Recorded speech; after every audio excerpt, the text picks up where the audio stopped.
navadhitamastu ma vidvishavahai. Om Shanti Shanti Shanti.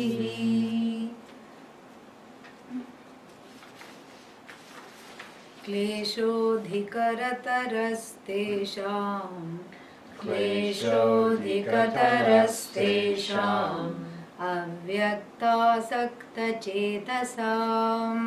avyaktasaktachetasam avyaktahi gatir dukkham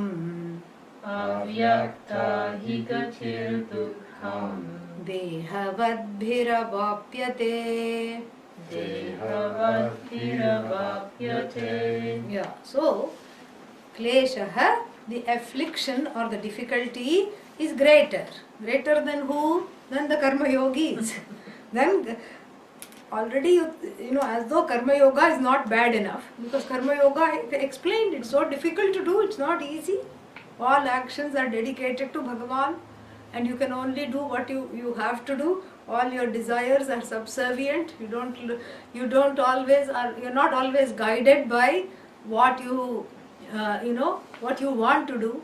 You are guided by what is dharma. That is what you are guided by dharma rather than your own raga dveshas. That is so difficult. And the karma yogi has a lot of klesha because they are rubbing against the flow in the process of growing. Because karma yogi becomes established in karma yoga through a lot of mistakes. Correct? Every day is a mistake. So every minute is a mistake.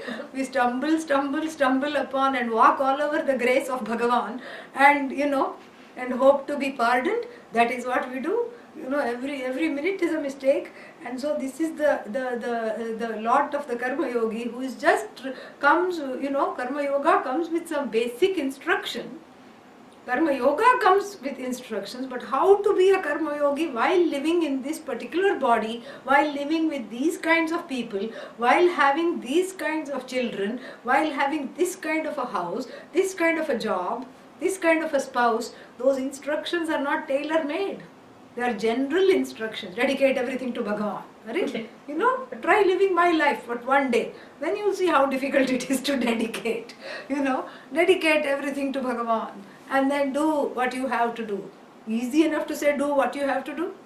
How do you know what I have to do?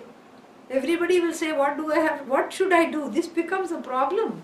What should I do?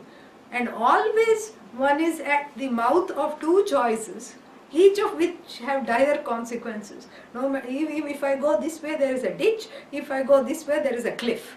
So now how to choose between the two? Death by cliff, death by ditch. How do I choose? So the karma yogi's lot is not easy. Because you learn on the job, right? And can you learn without making mistakes? Obviously not. So the karma yogi is just stumbling through and trying to do the best they can, and trying to dedicate everything to Bhagavan, trying to live a proper life, trying to live a life where actions are, made made worshipful, where every action becomes a flower dedicated to the feet of the Lord.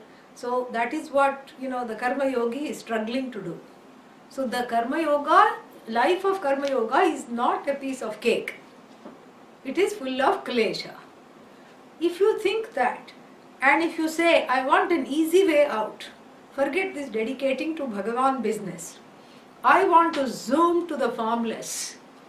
I want to see the truth of the formless and worship the formless, because these formed things I cannot relate to. I have already told you I have an allergy. And if one wants to do that, what Bhagavan Krishna tells here is that for such people who are obsessed with the formless and with trying to transcend the form too quickly, what happens? Kleshaha adhikataraha. Adhika means great.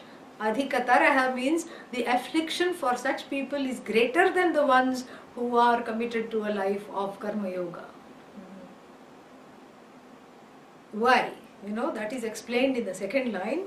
Avyaktahi gatihi dukkham. Because it leads to sorrow. It leads to total sorrow, it's difficulty, because their minds are committed to an end that cannot be objectified. So what is it that you want? The formless. What does the formless look like? Are you crazy? I just told you I want the formless. It doesn't look like anything else, okay? It doesn't look like anything. Then how do you know you want that? I want that. I want the formless. I don't like forms. So what does the formless look like? It doesn't look like anything in particular. So how are you going to relate to the formless? Are you going to shake hands? Is it going to shake back? No, because it is formless, it doesn't have a hand. So how are you? Already in life there is difficulty in relationships. And then this person wants to forge a relationship with the formless. How can you forge a relationship with the formless? So this is a spiritual fantasy. There are daily fantasies, like living the life of the rich and famous, that's a fantasy. And then winning the lottery, that's an everyday fantasy. And then those are laukika fantasies, and this is a spiritual fantasy. Like I want to, worship the formless, I want to relate to the formless. And because the end that cannot be objectified cannot be reached. How can you reach something that cannot be objectified? So really speaking, the end being yourself doesn't need to be reached. But we are talking of people who don't know that yet, who have artificially divided the end into formed and formless, and somehow decided that the formless is better than going via forms, and they want to skip the form and go to the formless. And if the end is not available for objectification, how are you going to reach it? What are the means, It's like saying, I want to climb space using a ladder. Where are you going to put the ladder first of all? In some, I think this Latino culture, like if you go to the southwest, in some people's houses, there is the fashion to just put a ladder in the middle of the room. A small one. Have you seen that? Yeah, you've seen that, yeah. So, there will be just a ladder leading to nowhere. And some of their abstract painting is also there. Suddenly there is a ladder, and then there will be other things, but then here is a ladder suspended in space. So that is the person who's saying, I am going to do a quick climb to the formless. It's like saying, I'm going to reach space climbing the ladder. Are you away from space to begin with? Only if you are spaced out. Then you say, I'm away from space. Is my hand closer to space here or here? Where is it closer to space? Where is it farther away from space? Space is all pervasive. Space is everywhere. I don't have to reach it. But this, this fellow doesn't know. The one who is allergic to forms doesn't know. And also, this is something, the form is an aid. Nobody is saying you are worshipping the form. The form is an aid to reach the formless, because the formless cannot be objectified. And until one knows I am that formless, this aid is a very useful aid. It's the only aid, really. What else can you do? And so, and Bhagavan warns and cautions in verse number 5, don't be so gung-ho about transcending this too quickly. You transcend this, you transcend that, and you transcend this, and I want to transcend. The person becomes all transcendental all of a sudden, And so the Bhagavan is saying, that may look nice, because on the surface there is no worship, and people are allergic to worship, and there is no relationship. You don't have to relate to Bhagavan and make it a real relationship. You can just say, I am into the formless. And there is no need for rituals, because person is allergic to rituals only because they don't understand the impact of it. They cannot relate to it. Either it was not part of their background, or there is no connection there. They don't have a connection to it. It doesn't speak to them. So that is another reason. So all these three things one can skip, and one can skip these difficulties So thinking, the person erroneously falls into this whole thing of worshipping the formless, and then finds out that that is even more difficult than this. Why? Because the end cannot be the what is there, what I have to reach. If I don't know, first of all, I don't know how to get there, because there are no means in worshipping the formless. There are no means, and there are no guidelines. And what is it that is the object of worship? That is also not available for objectification. And so here, therefore, there is nothing tangible in becoming an aficionado of the formless too soon, too quickly. That is what it is. And besides, the formless does not lend itself to worship. How can you worship the formless? Tell me.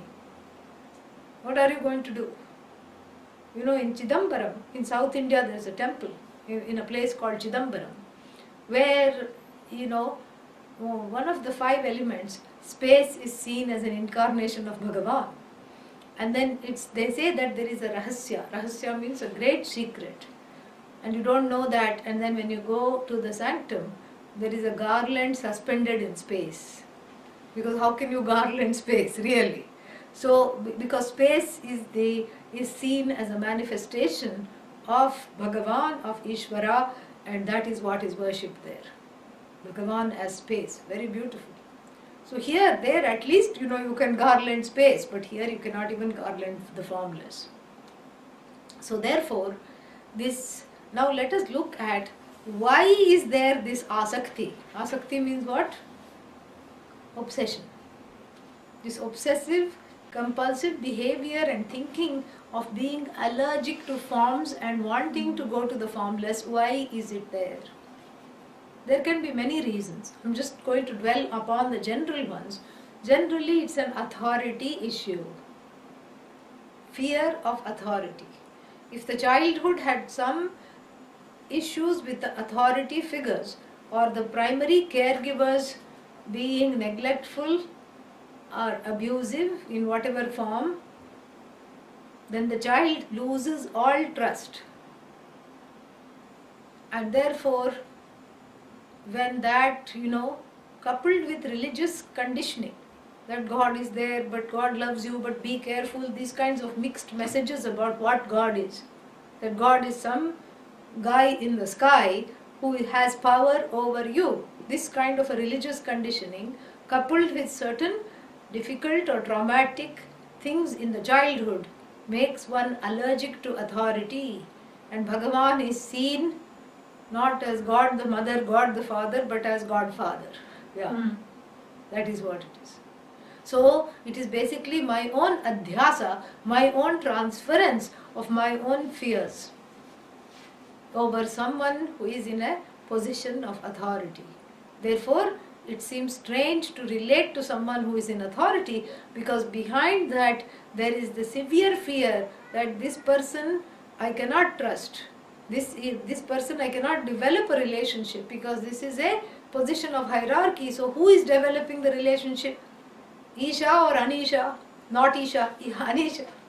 Anisha, the one who is helpless, the jiva, is developing this relationship unto that who is the mother and the father of the universe, who is the whole.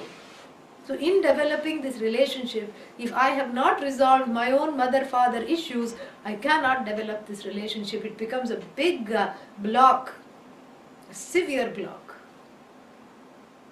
And sometimes, it takes a lot of time to get past that block.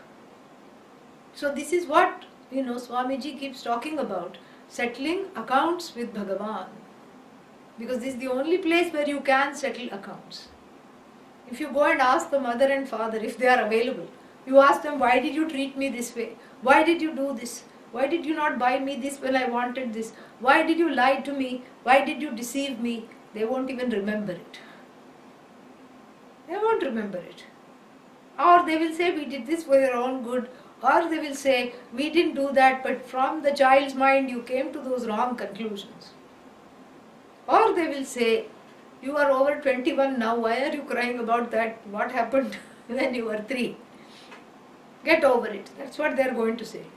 So you cannot really resolve it with the mother and the father who were behind these feelings of hurt and pain from the childhood. So you need an altar of surrender, which is what is the form. The form is not something else.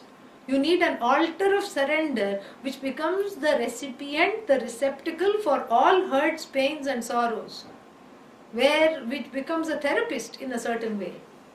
And that's why we have Bhagavan made of stone, because it doesn't talk back. And coming from the knowledge in the culture that this Bhagavan, everything that is here, every stone, every piece of wood, everything that is available has the presence of Bhagavan. So you can use one particular piece from this Jagat, a leaf, a bark, anything, a flower, anything you can use to stand in for the whole, because everything has the presence of that whole. All it needs is the intention. I told you the other day, like sometimes in a hurry when you have to do Ganesha Puja, Ganesha to ward off, the one who wards off, obstacles. You just take a little turmeric and make a cone and stick a little grass in it and say, in this, I intend, in this miserable little cone, I intend that it has the presence of Lord Ganesha. And that is enough.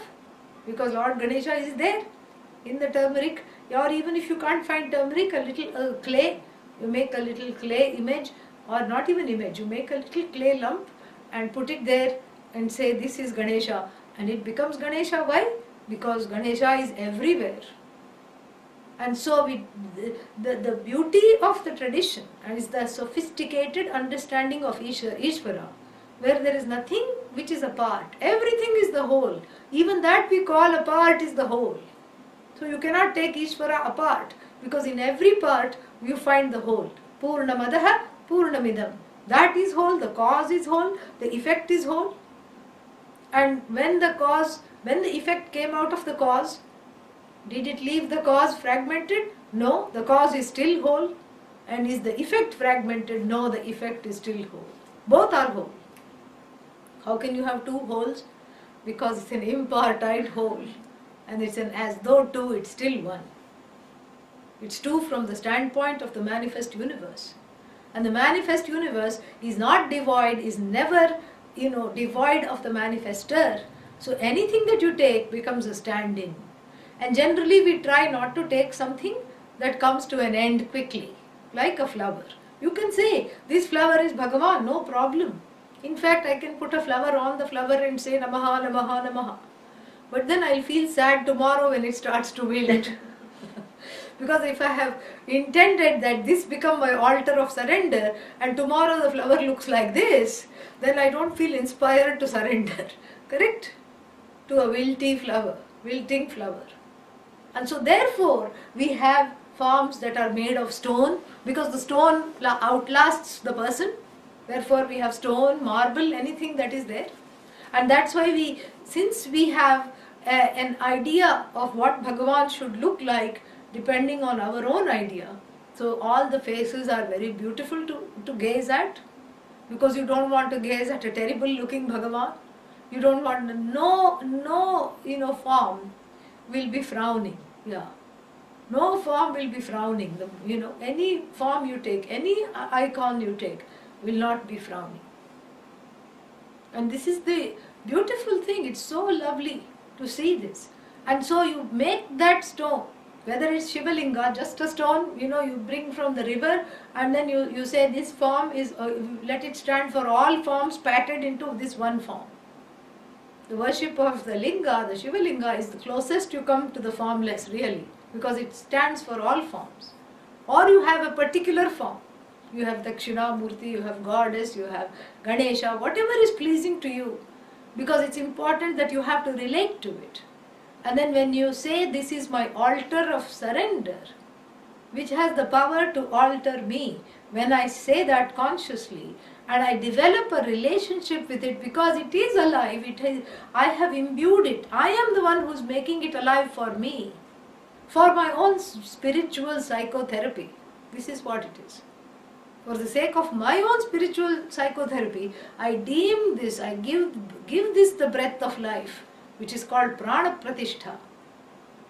And then I am the one giving it life. I am the one validating it so that it can validate me. So where is the otherness here? What is the problem here? I'm the one who's validating it to validate me. This is exactly what you do to the therapist. You look in the white pages, you look around town and see if anybody can recommend. And then you decide out of 5-6 people, you say, oh, this one looks good, I'm going to go to this one. And that therapy works as long and to the extent to which that therapist is validated by you. That's when it works. If you say this is a useless therapist, the therapy will not work. So really speaking, with the relationship with the form is exactly like that. No one worships form. Everyone worships Bhagavan through the form.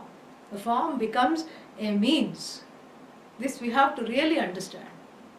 And so when the allergy to authority figures and childhood issues, fears and wrong God conditioning, based on duality, etc., is dropped, then I am able to appreciate the compelling way in which the form works in transforming me. It is a very beautiful and a very compelling and persuasive, understanding. So it's very sophisticated, and so Bhagavan says that if you just say, no, I'm sick of forms, I want to go to the formless, I want to relate to the formless, how are you going to relate to something that you cannot see, that you cannot talk to, that you cannot do this? And if you don't need all that, if you don't need therapy, if you are already, those 3 things, what are those 3 things? Sanyamya Indriya Gramam. All the indriyas, the sense organs are under my mastery. And if you can say that I am Samabuddhi, I am the same in all situations all the time. And thirdly, if you say that I have no problem,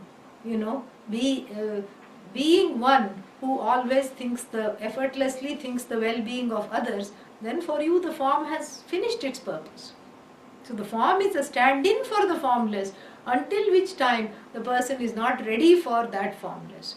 So therefore, verse 5 cautions that, that you cannot give up this because you think karma yoga is difficult. So this is not going to be any easier. This is going to be even more difficult. Now,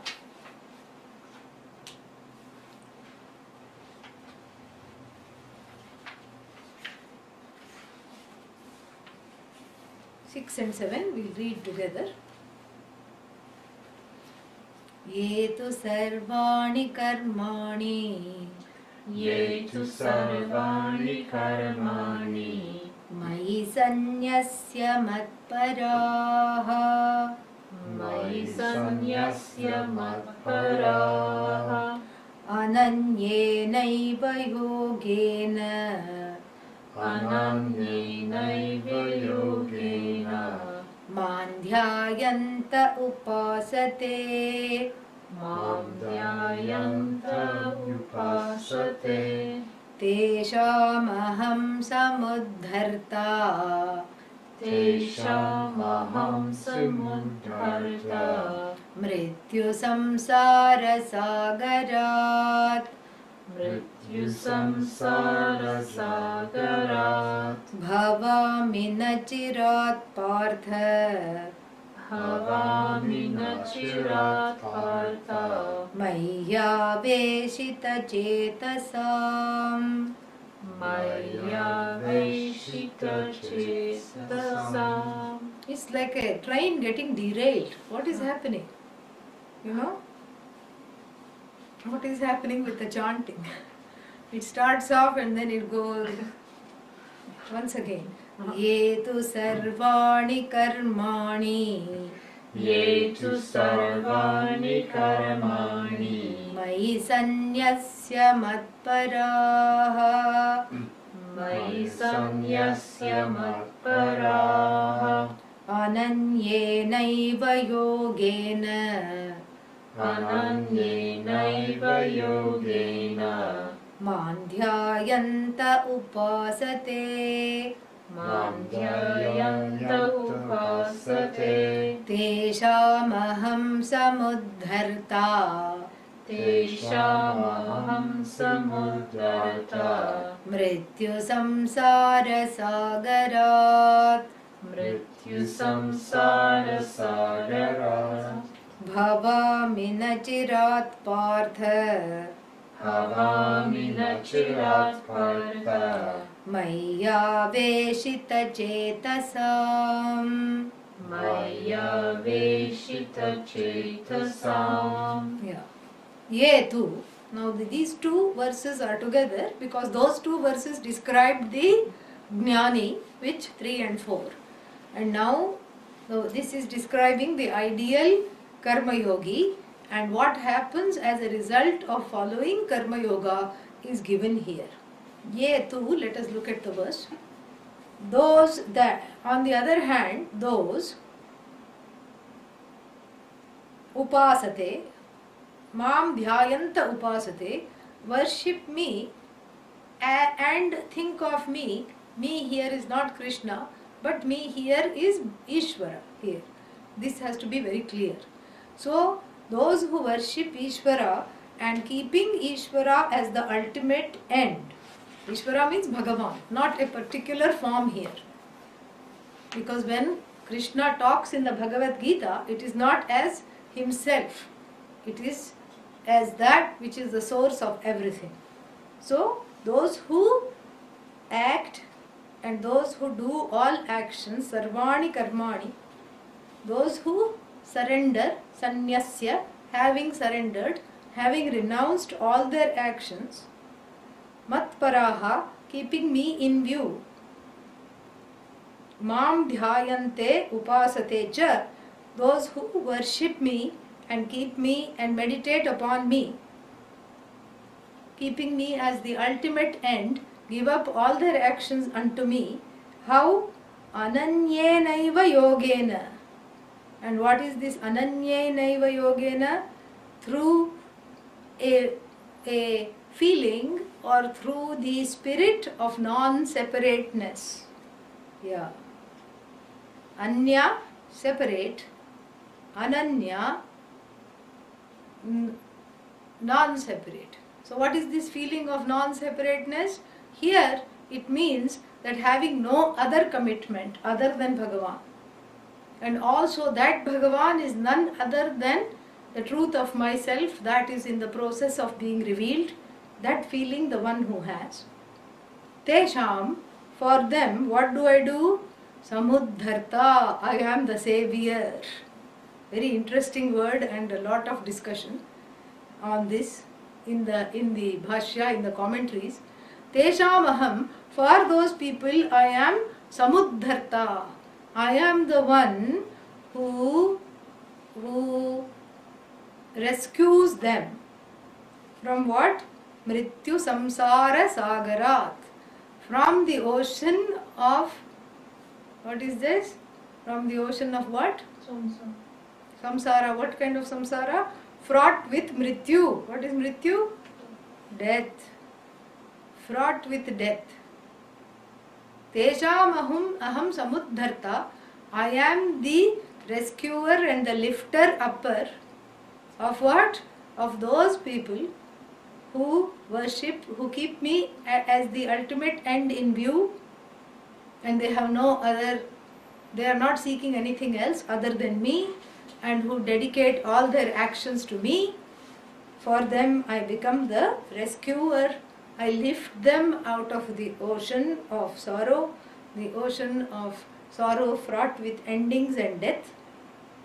When Nachirat, in the morning we said Achira, same thing. Nachirat, not too long hence. Nachirat, very quickly. And then what? For who are these people?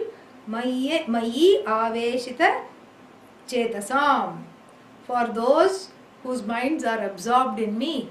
For them I become a savior. Now this is sounding like the Bible, you know. And this has to be looked at very carefully. And there is lots of ancient commentaries on this where the commentators have had a heyday trying to analyze this particular verse. And what is this saving?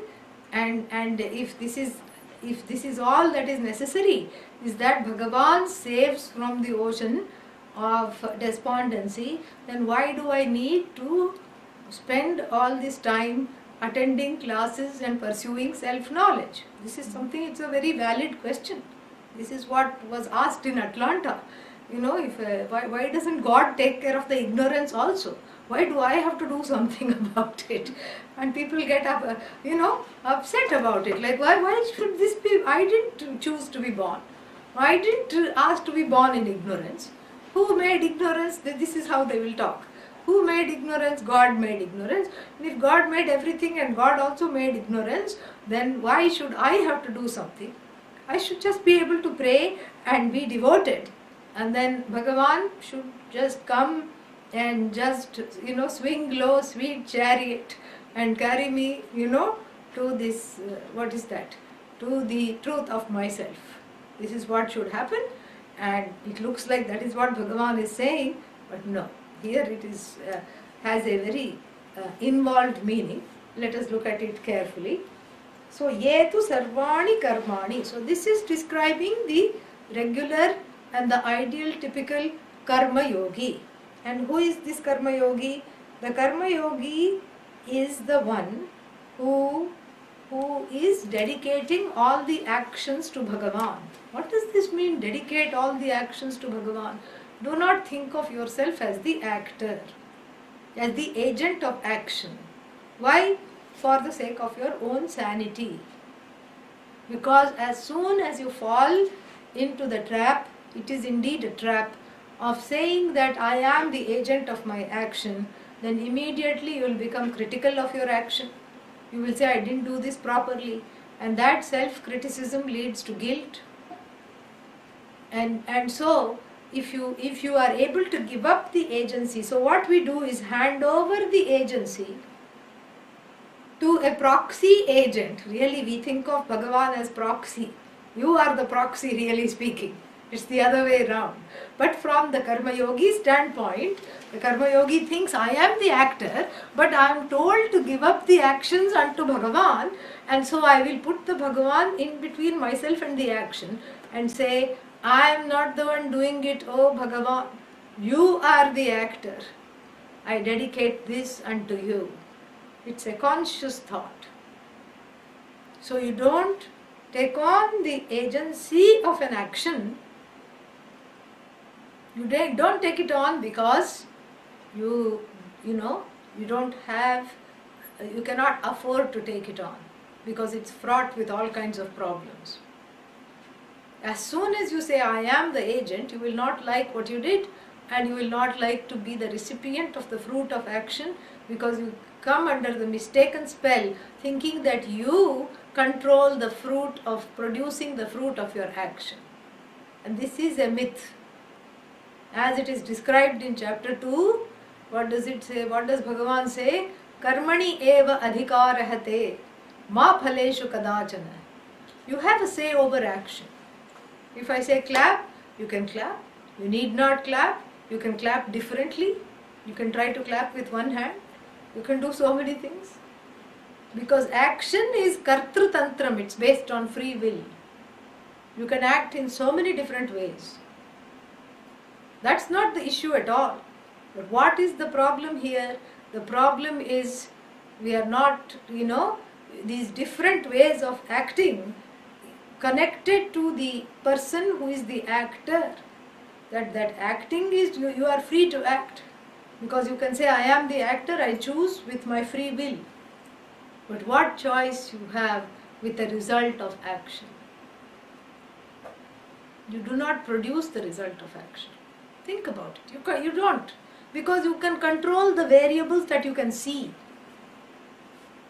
We've done this so many times.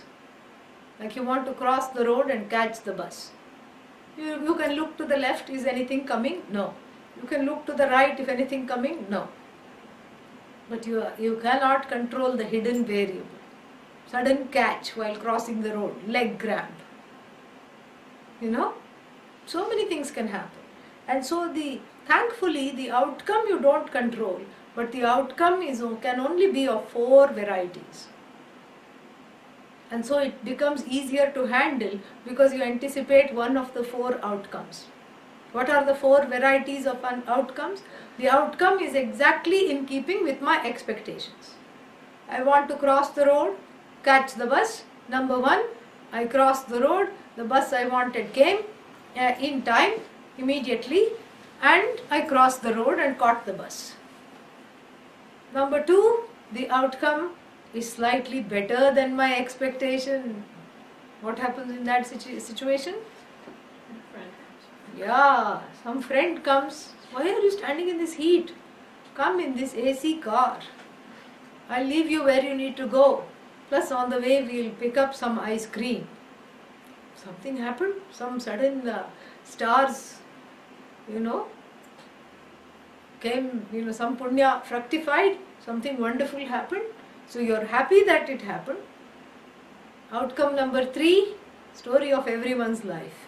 Cross the road and missed the bus. He wanted bus number 9, but only 11 came, 10 came, 8 came, 9 never came. Broke down somewhere, yeah. Story of everyone's life, cross the road and only to miss the bus. And what is the final outcome? No connection at all to your intentions. Oh, not so harsh. We are having a Vedanta class. I was crossing the road, ... And then I looked to the left like a good citizen, looked to the right, forgot I was in India, and did not take into account the hidden variable of the banana peel lying in the middle of the road, had an instant skating lesson, and although there was no traffic, broke the leg in a couple of places and ended up in the hospital asking some fundamental spiritual questions. Who am I? For what purpose have I come here? This is the situation. These are only the 4 outcomes. You cannot have any other outcome. But the outcome is not in your hands by a very strange quirk of fate. The outcome is not in your hand. And so you smarten up and say, if the outcome is not in my hand, I'm going to be some people are extra prepared. So in a no tornado zone, they have a tornado shelter, they have all the things, the cans and tins all kept in case there is something. All this, they are extra prepared. So the Karma Yogi and the scouts have the same motto. What is that? Be prepared. And so the Karma Yogi, takes that extra leap and says, and sees the fact that one is not in charge of the result of action, and so one consciously dedicates all the actions also.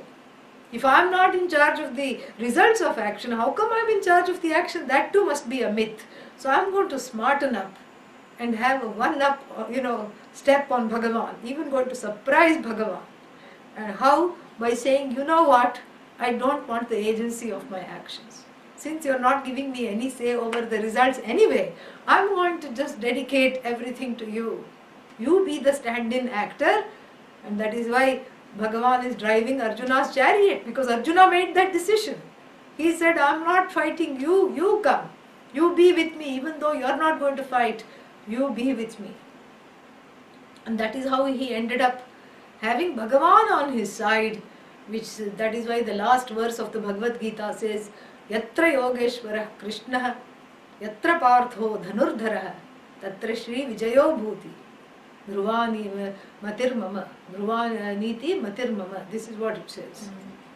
This is Sanjaya talking, the narrator of the Bhagavad Gita. And he says, wherever there is a person, a karma yogi like Arjuna, who is able to dedicate all his actions and the results thereof, and where the person holding the reins is none other than Bhagavan himself, and then definitely that is where Shri, all the success and all the prosperity resides. That is where success resides. So success is not how much I am able to. Success is not measured in the Vedic spirituality by the extent to which you are able to, fulfill your ragas and dveshas. No, that is not success. What is success? Success is how much I am able to let go. That is success. very different. How much I am able to let go, and that is success. How am I able to let go and not and be able to manage my raga dveshas? That is success. So here in looking smartly, you wisen up and become a very clever person and see that these outcomes, even though they can be counted in one hand, these 4 outcomes are not in my hand. It's not some kind of a dice, there is not a probability. Okay, last 2 times 1 and 2 came, next time 3 will come. No. It's more like Russian roulette. You don't know when it is going to come. Why? Because the fruits of your action are handed by Bhagavan, spanning several lifetimes. That is why the name for Bhagavan in the Shvetashvatara Upanishad is Karmadhyakshaha, the one who presides over the treasury of karma. He sits on the punya treasury, and little he will give once in a while. Papa will also come. It's dispensed according to your own actions. So you see, you are never not in the picture. It's your own karma, your own action, and the karmic law in the form of Bhagavan is the one that dispenses the results of action as and when. So it's a timed release. You cannot say, where is all that punya, last I did so much charity, come now. I'm in difficulty right now, you come, where is that $10,000 I gave in donation? It's not going to come. It's going to come when it has to come. Yeah, there is a law there. And because I cannot see that law, I cannot deny that it exists. Because you see that, And so therefore, it is very smart to say, to make the decision to de-link myself as the agent of the action. Because everything is Bhagavan, everything is given by Bhagavan, the organs of action given by Bhagavan, the buddhi to act given by Bhagavan, the capacity to finish something given by Bhagavan, the capacity to start something given by Bhagavan. So therefore I just bypass all this and say, you are the actor, I am just an instrument, make me an instrument, guide me so that I do whatever it is to produce the least amount of wrong actions. Guide me. So if any wrong actions come, they are also dedicated to you only. So I just walk away. This is very clever. This is just in keeping with the laws we are talking about. And there is great maturity for those who do that. And to do that mechanically, sometimes people will say Bhagavan is the actor, but really speaking they have not been able to let go. They are still big control freaks in their lives. They just take the name of Bhagavan as though in vain and see Bhagavan as the actor, but they do it only mechanically. That doesn't count. So here devotionally I dedicate my actions, and then whatever comes I receive as prasada. And for such people who are dedicated to me, Bhagavan says, I become the person, I become the agent that lifts them out of the sorry samsara. What is samsara? Sum total of sorry experiences. Samsari, that is samsara.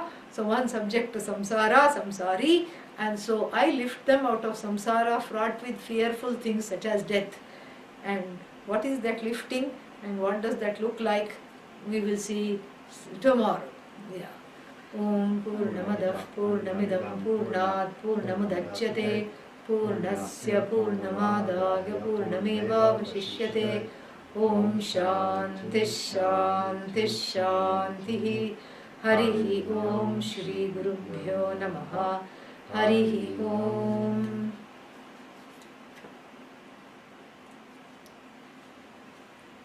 Questions? I have a question. Yes. Is it valid to worship nature? Yes, because nature is non-separate from Bhagavan. Yeah. We do worship nature, like I told you, there is a temple that worships space. Yeah. We don't worship nature, we worship Bhagavan in the form of nature, and Yeah. that awareness is everything. Yeah. So nothing wrong there. That is what we are saying. And here's an important question which Jyotsana put earlier. What is that? Are karma, bhakti and jnana yoga different ways to attain moksha, or all the three required? Jyotsana, you must not have attended the first class on this 12th chapter, If so, please go on the live stream website and please do listen to it, because that will answer that question. So in a short way, I will tell you that these are not different ways to attain moksha. Moksha is really something that is your own nature. It is not to be attained. It is separated from you only by ignorance, not by distance. So bhakti and jnana are not different ways to attain moksha. Jnana is the only way to know what you don't know. Bhakti and karma are auxiliary means. Bhakti, karma, etc. In fact, the bhakti is the attitude with which karma is done. It's the auxiliary means to prepare one for jnana. That's all. It helps that jungle pruning that I talked about earlier, the inner jungle. Yes, Tripti, you can ask your question.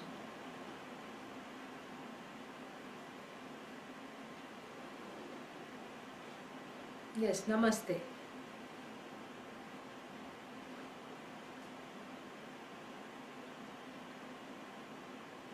Wonderful. In the shloka, Purnamadaha Purnamidam, say the cause is the mother and she gave birth to a son, which is the effect. If the mother is whole, the son is whole, there is no difference between them. Not essentially, no. But we are not talking of mother and son type of thing. We are talking of the Jagat Janani, the mother of the universe, and the Jagat itself. So the Jagat is like a dream to which she has as though given birth. Okay? Yeah.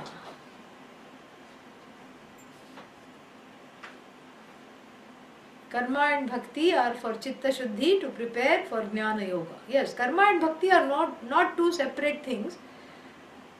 Karma done bhaktifully. That is what we are talking about. Yeah. Bhagavan is akarta, so he is working through us. Is that the bhava that the karma yogi has to cultivate? Now, Bhagavan is akarta, so he is not really working through us. He doesn't need to work through us. Like I said, like the jnani, the sankalpa itself is enough to make things happen. Sankalpa matrena saha akamayata saha asrijata sa abhavat. So Bhagavan doesn't need to do anything. So Bhagavan is akarta, and so he doesn't need you to work through, he doesn't need you to do his work through you. So therefore the karma yogi says, I am also akarta. That is where the karma yogi is headed. I am also not a doer, but the karma yogi may not be at that place to say that. So therefore the doership is as though imbued upon Bhagavan. Yeah.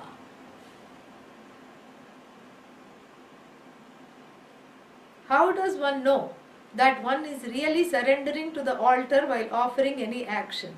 Does one has to consciously do it first to make a natural process? Naturally, yes. So without chitta shuddhi, are we not ready for jnana? Absolutely not. Yes. A couple of classes back, we talked about how there is no distance between Ishvara and the individual. While I can cultivate this well understood oneness, how do I also see this applied to others as well? Very good, This is a good question. Start with the people you like. That is a good way. You see Ishvara in them. Then you graduate towards the people that you are indifferent to and see Ishvara in them also. Then finally you come to those kinds of people that irritate you and annoy you and start seeing Ishvara in them as well. Yes. So in other words, action that is taking place is not really action. You got it. You got it. You're not confused at all. It's as though action. It's not really action. Correct. Very good. All of you are so advanced. Very nice. Asking such, deep questions.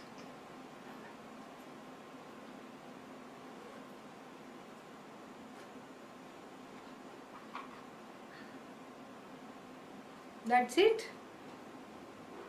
Okay. See you tomorrow for another Sunday marathon on what? Morning Kaivalya, our time 9:30, and then afternoon Bhagavad Gita.